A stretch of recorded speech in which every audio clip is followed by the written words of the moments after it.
I genuinely thought maybe few hundred people might watch my last video, but instead thousands of people started arguing over whether I should take Copart to court or not. And honestly, after reading through all the comments, I can genuinely understand both sides now.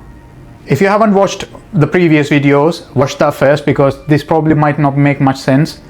But basically, I purchased a Renault Clio from Copart listed as runs and drives with some mechanical issues, but later found out some major issues, undercarriage, some structural issues. Now the internet is completely split over this, whether it's normal auction risk or whether it's worth challenging this legally. This channel was never supposed to be about legal content. It was always about rebuilding cars and modifying cars.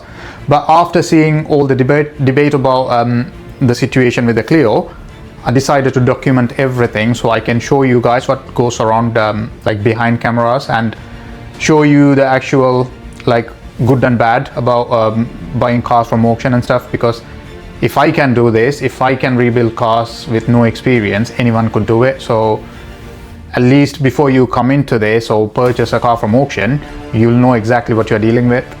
So after uploading the video, I genuinely didn't know what kind of reaction to expect.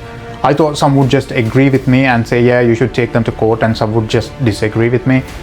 And what actually happened was way more interesting because it wasn't just a black and white in the comment section. People were completely split. Some thought I was justified and some thought I was just wasting my time basically. And honestly, after reading all the comments, I completely understand both sides. And this comment probably explained the situation best. I'm not going to read the whole comment. You can see a quick screenshot of it. You can read it through. So basically it says, I'm a bit torn with your argument. And honestly, this is one of the fairest comments I read. And honestly, he's basically saying, I understand why you're annoyed, but it is going to be hard proving that they knew about the damage beforehand. And honestly, he's right, because that's part of what makes this whole situation so complicated. And because even I understand why some people think it is just normal auction risk. And that is why this whole thing exploded online. People aren't just debating about my car anymore. They are debating on where responsibility should start and ends with online salvage auctions. And another interesting comment, they don't need to disclose everything. You are just wasting your time in court. Now, this is where the internet is split, because technically, yes, salvage auctions comes with risk. And I understand that before bidding. But my question has never been about why this car have damages. The real question is, when does undisclosed damages become unreasonable? Because literally, if anything can be hidden behind auction risk, photos and listing becomes almost meaningless. And clearly from the comments, people are completely divided on that. And more comments like this, don't mourn, you're buying junk. And then there is comments like this. And honestly, this is probably how a lot of people see salvage auctions. You buy damaged cars, you take risk, sometimes you win, sometimes you lose.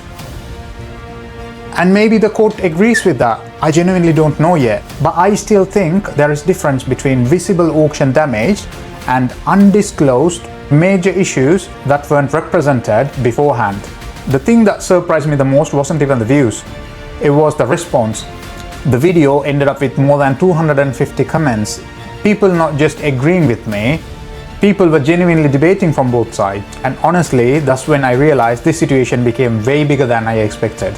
And something else genuinely surprised me was over 90% of the people who are watching this video unsubscribed. So, which honestly tells me that this situation has reached way beyond the normal rebuild community. If you actually want to follow this case from start to finish, win or lose, subscribe now, because I am documenting the whole process in real time. I could have just fixed the car and moved on quietly.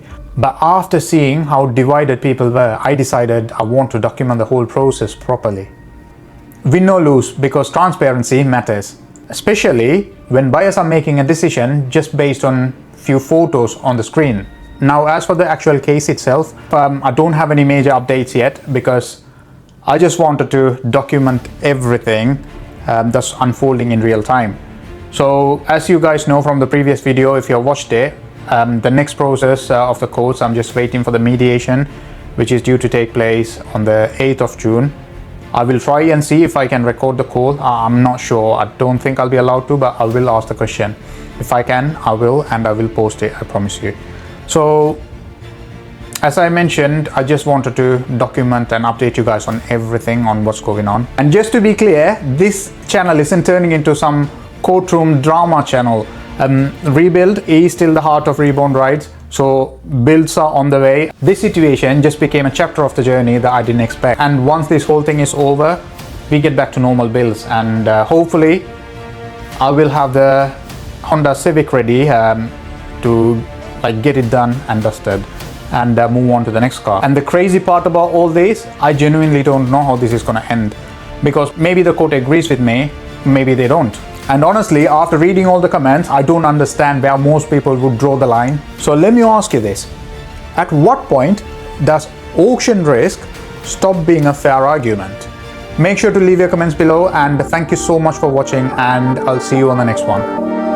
The night is young, we go, it's strong.